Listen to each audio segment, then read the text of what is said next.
Evangelho de Lucas, capítulo 18, vamos ler a partir do verso 10, 11, 12,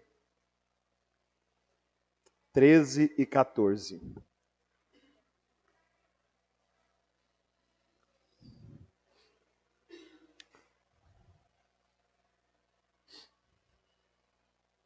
Evangelho de Lucas, capítulo 18, verso 10, diz assim: 2 homens subiram ao templo com o propósito de orar.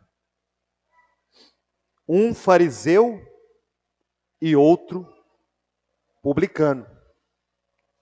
O fariseu, posto em pé, orava de si para si, desta forma: ó Deus, graças te dou, porque não sou como os demais homens, roubadores, injustos e adúlteros, nem ainda como este publicano. Jejuo 2 vezes por semana e dou o dízimo de tudo quanto ganho. O publicano, estando em pé, longe, não ousava nem ainda levantar os olhos aos céus, mas batia no peito dizendo: ó Deus, sê propício a mim, pecador.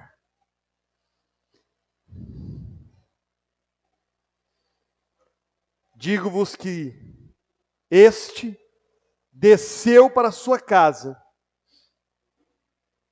justificado, e não aquele, porque todo o que se exalta será humilhado, mas os que se humilham será exaltado. Feche seus olhos, irmão. Fale com Deus nesse momento. Peça a Deus para falar com você hoje, pela palavra. Senhor, que coisa tremenda o Senhor tem feito aqui, Senhor. Que maravilha, Senhor, estar na Tua casa. Maravilhoso é estar na Tua presença, poder tocar em Tuas vestes, poder contemplar a Tua formosura, poder adorar o Senhor. Deus, que belos hinos nós ofertamos cada um deles ao Senhor. Tudo é para Ti, Senhor. Tudo é para Ti. Que o Teu nome aqui hoje seja glorificado, Deus. Mas eu quero fazer uma oração específica, Senhor. Porque o Senhor prometeu que o Espírito Santo seria enviado e Ele convenceria os homens da justiça, do juízo e do pecado. Eu quero pedir que nesta noite, Senhor, durante a ministração da Tua palavra, Teu Espírito Santo se mova aqui, Senhor, nas mentes e nos corações, nas almas de cada um que aqui subiu, levando os cativos ao Senhor, levando-os a uma experiência profunda contigo, Pai. Que saiamos daqui hoje como aquele publicano, em paz, justificados para o nosso lar, em nome de Jesus. Amém. Podem sentar, irmãos.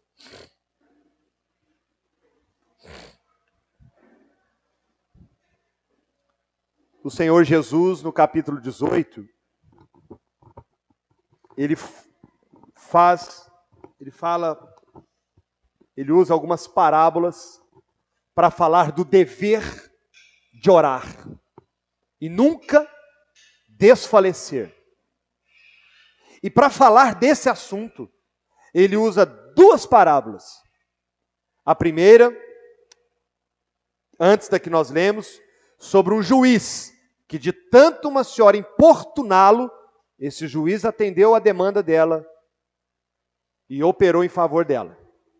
Essa foi a primeira parábola. E Jesus conta uma segunda parábola que nos interessa muito aqui nessa noite. Ele conta uma parábola do fariseu e do publicano. Ambos subiram ao templo, à casa do Senhor, com a mesma finalidade: orar. Quem era o fariseu? Era o religioso. Era o que conhecia a lei. Era o que não apenas conhecia, mas ensinava a lei. O fariseu era aquele que vivia para a religião, A vida dele era viver para a religião. Esse era o fariseu. E o publicano? Quem era o publicano? O publicano, irmãos, por que esse nome publicano? Eram aquelas pessoas que trabalhavam cobrando impostos para Roma. Judeus que, às vezes por uma falta de trabalho, por uma situação difícil, acabavam indo trabalhar para o imperador romano, cobrando impostos dos judeus. Então os publicanos eram pessoas completamente opostas aos fariseus. Eles eram completamente rejeitados na sociedade, muitas vezes até eram humilhados na sociedade, porque os judeus entendiam que os publicanos eram traidores da nação. Ora, como que pode trabalhar para Roma e ainda por cima cobrar impostos de nós? Esses eram os publicanos. Ambos, fariseu e publicano, subiram ao templo para fazer a mesma coisa: orar. E o Senhor Jesus mostra como que foi a oração de cada um. E eu queria que os irmãos acompanhassem comigo aí, no versículo 11. Olha a oração do publicano, olha a atitude do fariseu, aliás. Olha o fariseu, irmãos, prestem bem atenção. O fariseu, posto em pé, orava de si para si mesmo. Desta forma, olha como é que ele orava. Ó Deus, graças te dou, porque não sou como os demais homens, roubadores, injustos e adúlteros, nem ainda como este publicano. Veja, ele estava no mesmo ambiente. Ele orou em voz alta, e ainda na oração ele fez menção do publicano. Senhor, eu te dou graças. E a oração dos fariseus era bonita. A oração dos fariseus era bonita. Senhor, eu te dou graças, porque eu não sou como os homens, roubador. Eu não sou um homem, eu nunca matei, eu nunca roubei, eu não fumo, eu não bebo. Senhor, eu te louvo, porque eu não sou como as outras pessoas, muito menos como esse publicano. E o publicano lá, ouvindo a oração dele. E ele vai mais longe na oração, ele é ousado na oração. Ele fala assim: Senhor, eu jejuo 2 vezes toda semana, eu dou o dízimo de tudo.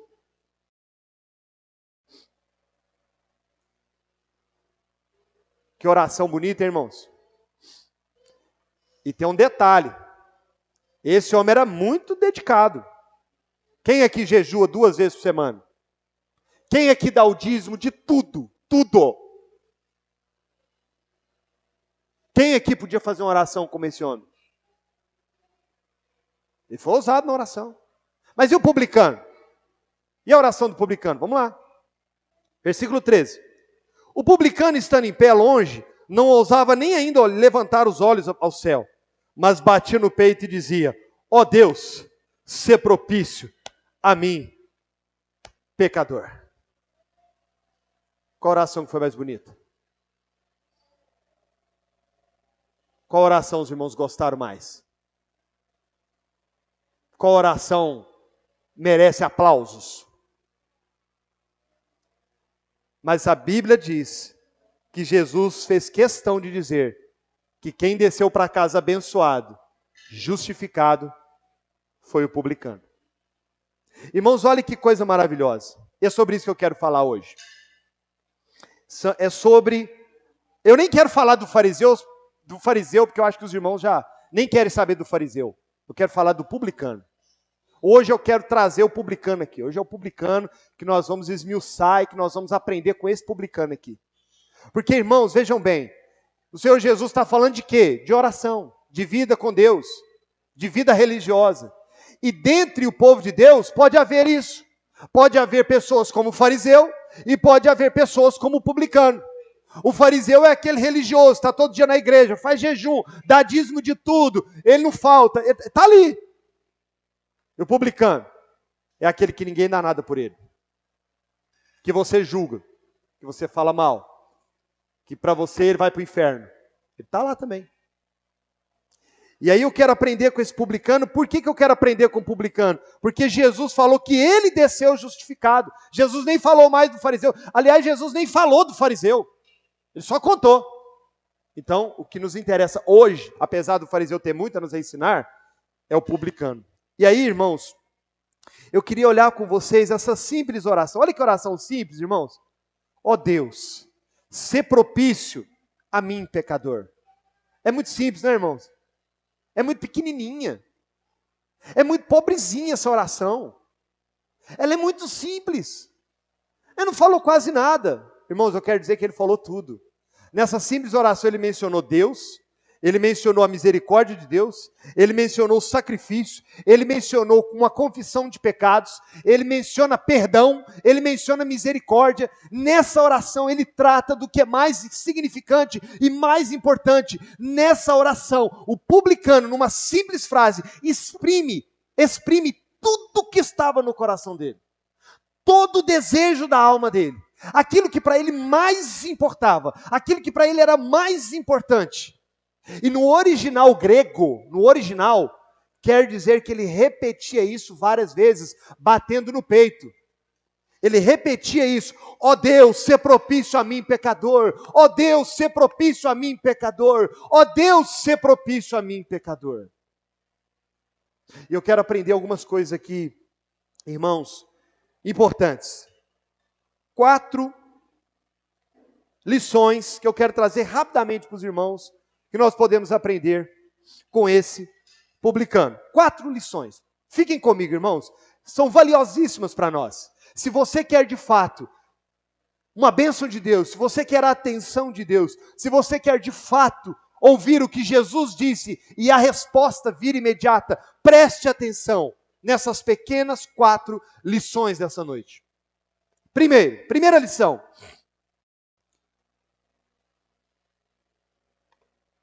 O fato da pecaminosidade não deve ser motivo para desespero. Primeira lição. Por maior que seja o seu pecado, por maior que seja a sua distância de Deus, por maior que seja a lambança que você fez, por mais pecador que você seja, não se desespere. É a primeira lição que nós precisamos aprender aqui. Não é motivo para desespero. Não é motivo para grandes aflições. Vejam comigo, primeiro argumento sobre isso que eu quero dizer. Ele disse, nenhum de nós podemos dizer que somos tão culpados. Primeiro argumento, esse homem, ele era pecador de fato, mas mesmo assim, ele se aproximou de Deus. Ele de fato era pecador. De fato, certamente ele tinha feito algo errado, algo contrário à lei de Deus, quebrado a lei de Deus. Mas mesmo assim, ele foi a Deus. Não é motivo para desespero, irmãos. Ó Deus, ser propício a mim, pecador. Ele não quis dizer apenas eu sou um pecador. Ele disse literalmente, eu sou o pecador. Ele confessou literalmente ser o pecador, o maior dos pecadores. Ele se declara publicamente numa oração audível o tamanho do seu pecado e quão pecador ele era. Os irmãos entendem quanto isso é maravilhoso? Quanto isso nos traz esperança?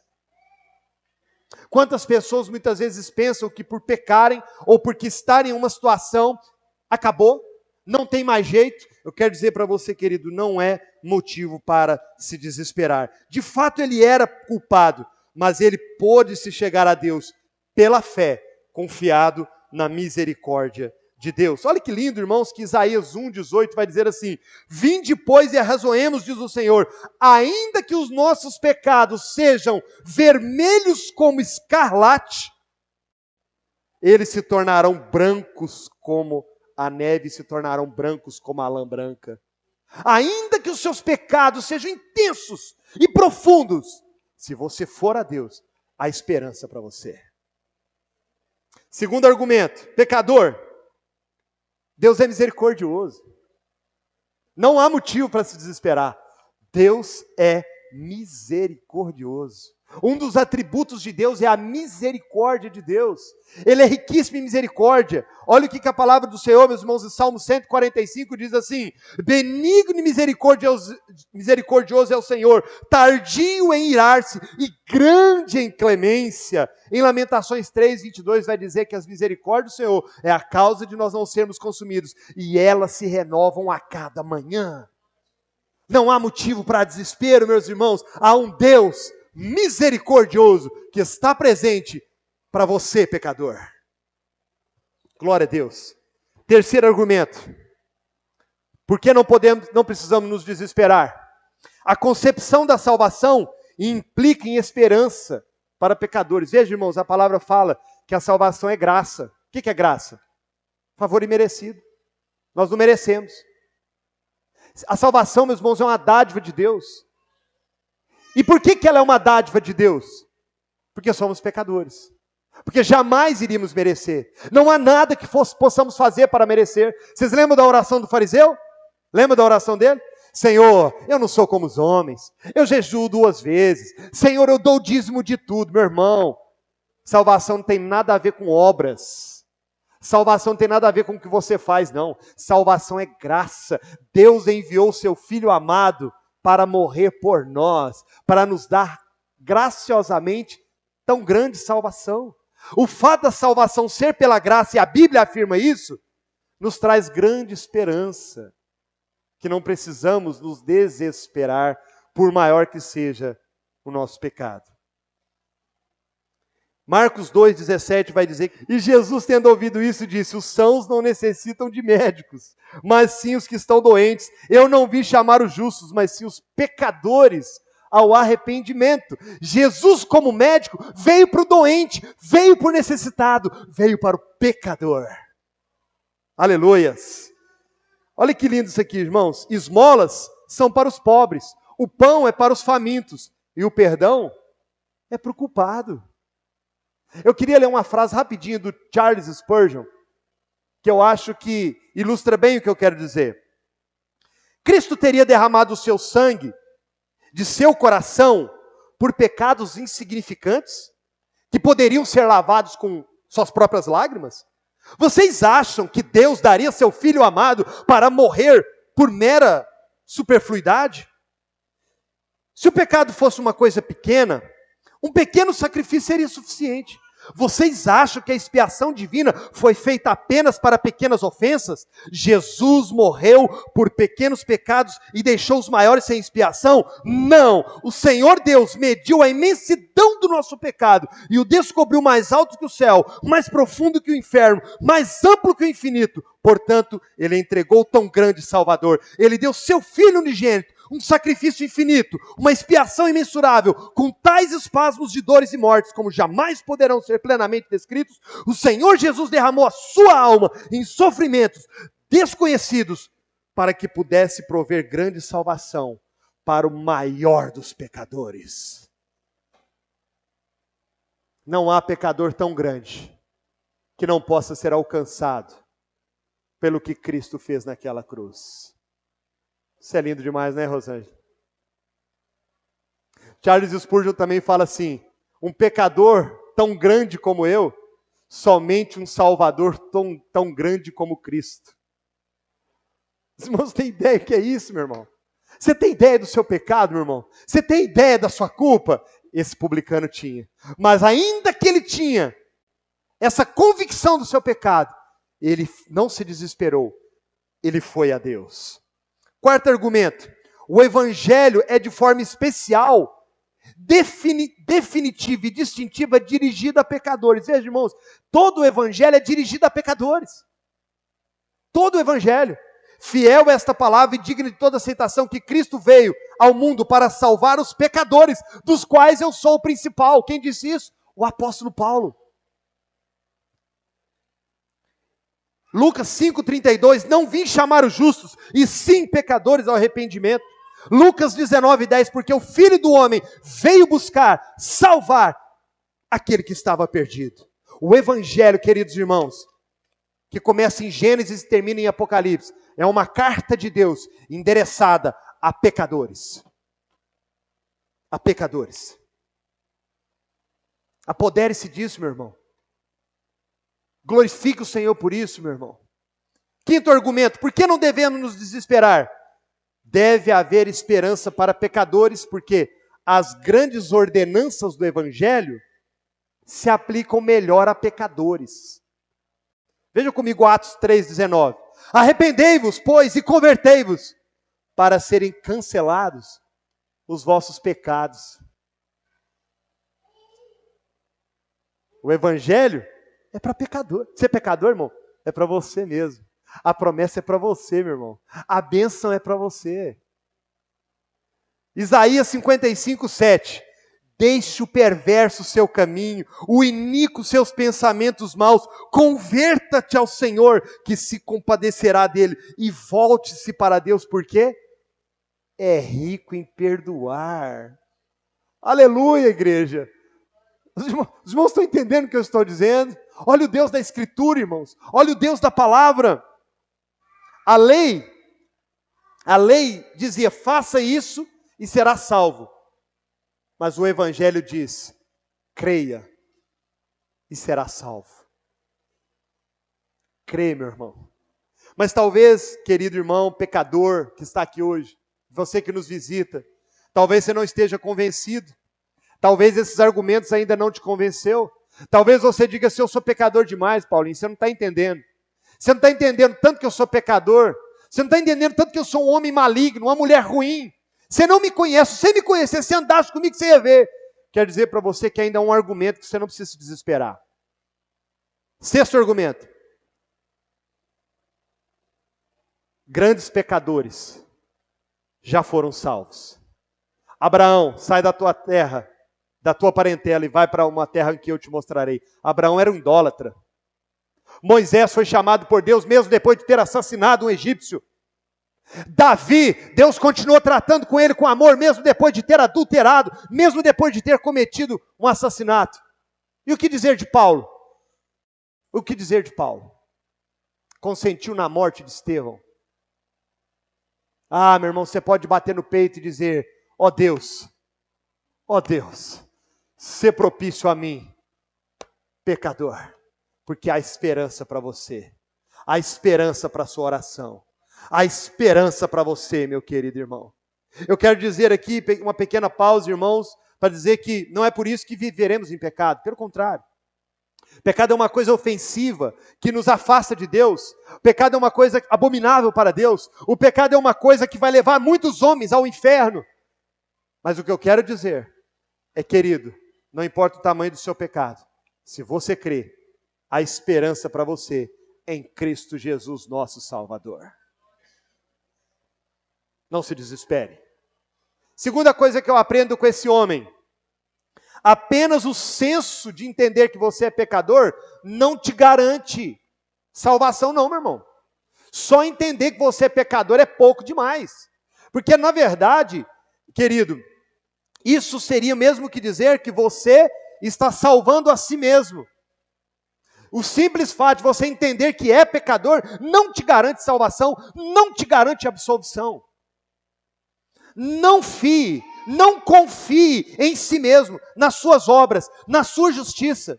Jesus conta essa parábola, se os irmãos forem ler no versículo 9, Lucas 18, versículo 9, ele fala assim, propôs também essa parábola a alguns que confiavam em si mesmos, pois se considerarem justos e desprezavam os outros. Só você entender que você é pecador não te garante a eternidade, não te garante o céu, meu irmão. Não é pelas obras para que ninguém se glorie, é pela fé somente. A salvação é um ato da graça de Deus. Muitos dizem, eu não bebo, eu não fumo, eu não falo palavrão. Meu irmão, isso é insuficiente. Isso são obras. Obras não podem salvar. A única obra capaz de salvar é o que Jesus Cristo fez na cruz. Não há nada que possamos fazer a não ser crer. Mesmo assim ele clamava, ó Deus, sê propício a mim, pecador. A base da salvação, queridos, é João 3,16. Porque Deus amou o mundo de tal maneira que deu o seu Filho unigênito para que todo aquele que nele crê não pereça, mas tenha a vida eterna. Essa é a base. Terceira coisa que nós aprendemos com o publicano. Conhecer nossa pecaminosidade e reconhecê-la pode nos levar a tomar as decisões corretas. Se por um lado, saber que sou pecador não garante minha salvação, por outro lado, pode ser que me conduza a tomar as atitudes certas diante de Deus. Que foi o que aconteceu com aquele homem. Foi exatamente o que aconteceu com aquele homem. Eu quero observar com vocês, queridos, aqui, queria que vocês prestassem muita atenção nas atitudes dele, não apenas no que ele diz, nas atitudes. Confiram comigo aí no versículo 13. Olha lá. O publicano, estando em pé, olha lá, longe, não ousava nem ainda levantar os olhos aos céus, mas batia no peito, dizendo. Vejam, estavam os dois ali naquele culto. Esse culto deve ter sido bem difícil para o publicano, né? O fariseu ali fazendo a oração bonita dele, ainda acusou o publicano, coitado, na oração. O publicano pôs-se em pé de longe. De longe. Ele nem chegou perto do altar. Ele nem chegou lá na frente. Ele ficou de longe. Ele deve ter ficado lá mais ou menos lá para o rumo da porta, em pé. Mas a Bíblia fala que não apenas ficou de longe, ele não ousava olhar para o céu. Ele não levantava a cabeça. O tempo todo de cabeça baixa, batendo no peito. Isso, meus irmãos, tem algo incrível para nos dizer. Primeiro, manteve-se à distância. Ele não quis chegar perto. Ele sabia que ele era pecador. Ele sabia que não era merecedor. Ele sabia que ele não era digno. Então ele manteve uma distância. Essa distância que ele manteve do altar era um espaço para o mediador. Nós, meus irmãos, temos um mediador entre nós e Deus, Cristo Jesus. Ele deixou espaço para o mediador. Ele deixou espaço para a graça. Ele deixou espaço para Deus agir. Ele não chegou lá na frente como fariseu, justificando-se a si mesmo, cheio de argumentos, cheio de orações bonitas. Não. Ele deixou espaço para Deus operar. Segundo ponto, ele não levantou aos céus. Por quê? Porque todo judeu sabia que Deus era santo, santo, santo. Ele se achava tão pecador, que certamente ele pensou, se eu olhar para Deus, eu já tô pecando. Eu não posso nem levantar os meus olhos. Tamanho é o meu pecado. E ele olha para o chão, atitude de humildade, e golpeava o peito. Porque, meus irmãos, todo pecado procede do nosso interior. Ele golpeava isso. Ele sabia, de fato, o que o separava de Deus. Ele sabia exatamente o que o distanciava de Deus. Por isso a distância que ele estava. Querido, nós sabemos muito bem o que nos afasta de Deus. Você sabe o que te afasta de Deus. Você sabe exatamente o que te mantém tão longe assim. Você sabe exatamente o que faz você, muitas vezes, olhar para baixo de vergonha. Você sabe exatamente suas fraquezas e aquilo do qual você muitas vezes é inclinado a fazer e que te afasta do Senhor. Ele seguia golpeando o peito. Mas um detalhe importante que eu queria dizer, irmãos. Naquela época, quando alguém queria o perdão de Deus, ele procurava o sacerdote. Mas ele não procurou o sacerdote. Ele não procurou levita. Ele não procurou fariseu. Ele não procurou escriba. Ele não procurou nenhum amigo. Ele foi direto a Deus. Eu não sei o que te afasta e que tem te afastado de Deus. Eu não sei o que é que tem te mantido tão longe assim. Eu não sei os motivos que tem feito você não ter comunhão com Deus. Estar de cabeça baixa. Por que você esmurra a si mesmo? Por que tanta culpa? Por que tanto medo? Por que tanta distância? Mas eu quero dizer para você, pecador, há um sumo sacerdote presente. Cristo Jesus. Ele é o caminho, a verdade e a vida. E ninguém vai ao Pai senão por Ele. Como foi lido aqui no início do culto, se confessarmos os nossos pecados, Ele é fiel e justo para nos perdoar de cada um dos nossos pecados. Se dissermos que não temos pecado, mentimos. Foi o que lemos aqui no início. Todos nós aqui, sem exceção, inclusive o que vos fala, somos todos pecadores. E precisamos desesperadamente da graça de Deus. Vejam comigo, irmãos, que ele apela para a graça. Isso aqui é lindo demais. Ele apela para a graça. Ele usa um termo que era usado pelo judeu. Ser propício. Sê propício a mim. Sabe por que ele ora assim? Porque na festa da expiação, todo ano, a pessoa levava um cordeiro para ser morto no tabernáculo ou no templo. O cordeiro era morto no altar. O sumo sacerdote pegava aquele cordeirinho morto, levava até o Santo dos Santos, na tampa do propiciatório, e ali ele oferecia diante de Deus, e Deus consumia aquela oferta, ele aceitava aquela oferta. Quando aquele pecador, ele faz isso, Senhor, sê propício a mim, ele não estava confiado em si, na sua oração, na sua performance, ele não usa argumento nenhum, ele não tenta justificar os seus pecados, ele lembra do sacrifício lá, no altar, na tampa do propiciatório, como se o sumo sacerdote tivesse levado a oração dele. Ele está confiado no que Jesus Cristo fez na cruz do Calvário. O nosso sumo sacerdote, aquele que leva as nossas culpas, aquele que pagou o alto preço naquela cruz, ele confia no sacrifício naquele templo. Naquela hora ele diz: ó Deus, sê propício a mim, pecador, o sangue já foi derramado, o cordeiro já foi morto, me perdoe, Deus, me perdoe, Deus, me perdoe, Deus.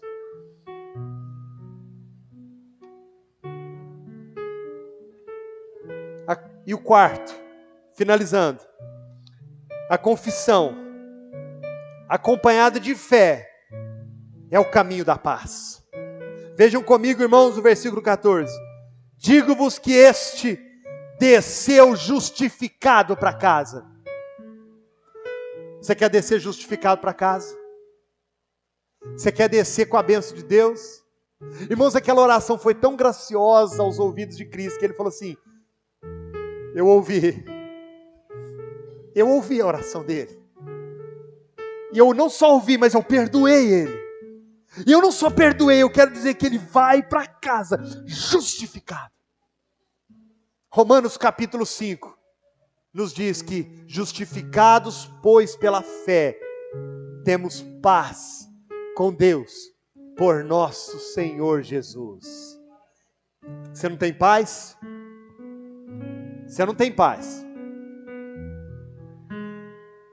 Eu sei. Mas você pode sair daqui com paz no seu coração.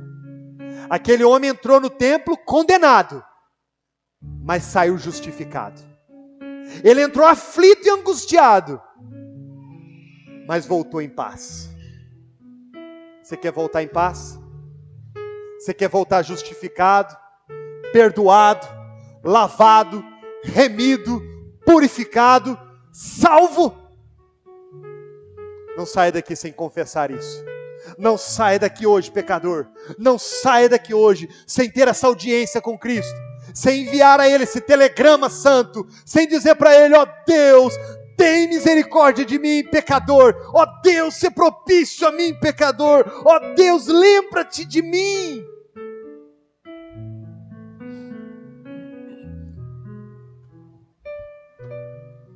Como disse Charles Spurgeon, que nós lemos aqui: